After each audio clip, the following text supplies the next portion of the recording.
नमस्ते मित्रों, मंडल वास्तु में आप सभी का स्वागत है।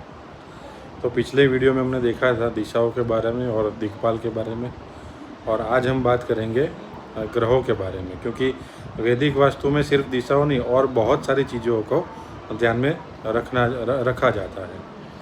तो ग्रहों की हम बात करेंगे उत्तर दिशा से। तो उत्तर दिशा के जो रूलिंग प्लेनेट है वो बुध है।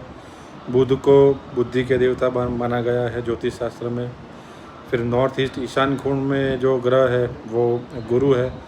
तो गुरु आध्यात्मिकता से जुड़े हुए हैं, इसलिए वहाँ पर मंदिर या फिर पूजा रूम या फिर मेडिटेशन रूम की बात आती है। ईस्ट के जो रूलिंग प्लेनेट है वो सूर्य ग्रह है। तो सूर्य ऊर्जा का सबसे बड़ा स्रोत है, इसलिए वहाँ से हेल्थ चेक की जाती है, इसीलिए ईस्ट फेसिंग मकान को बहुत अच्छे माने गए हैं। उसके बाद आता है अग्निकोण। वहाँ के जो रूलिंग प्लेनेट है वो है शुक्र ग्रह।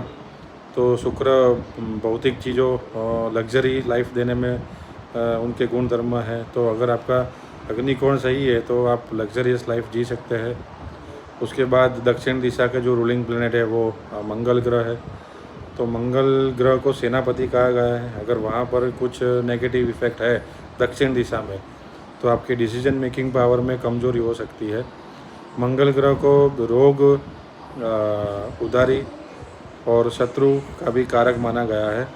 तो ज़्यादातर देखा गया है कि साउथ फेसिंग के मकानों में बीमारी ज़्यादा रहती है, या फिर उदारी ज़्यादा रहती है, या फिर लड़ाई झगड़े बहुत होते हैं। फिर बात करते हैं साउथ वेस्ट की। तो साउथ वेस्ट के जो रूलिंग प्लेनेट है वो राहु ग्रह है।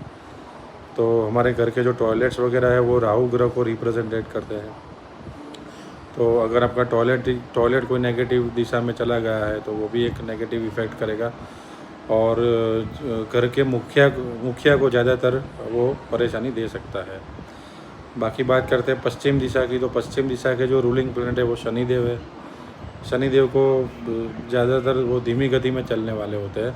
तो अगर वहाँ पर पश्चिम दिशा ठीक नहीं है तो आपके जो काम है वो रुक जाते हैं, या तो फिर रुके वो धीरे धीरे से होता है। उसके बाद आता है वायुकोण। तो वायुकोण का जो रूलिंग प्लेनेट है वो चंद्रमा है।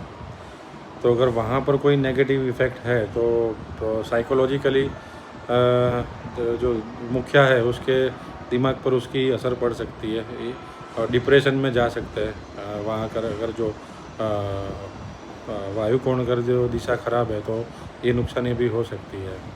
तो अगर और भी जानकारी आप लेना चाहते हैं, घर का वास्तु करेक्ट करना चाहते हैं, तो आप मुझे कांटेक्ट कर सकते हैं। मंडल वास्तु, रौनक भट्ट। Thank you.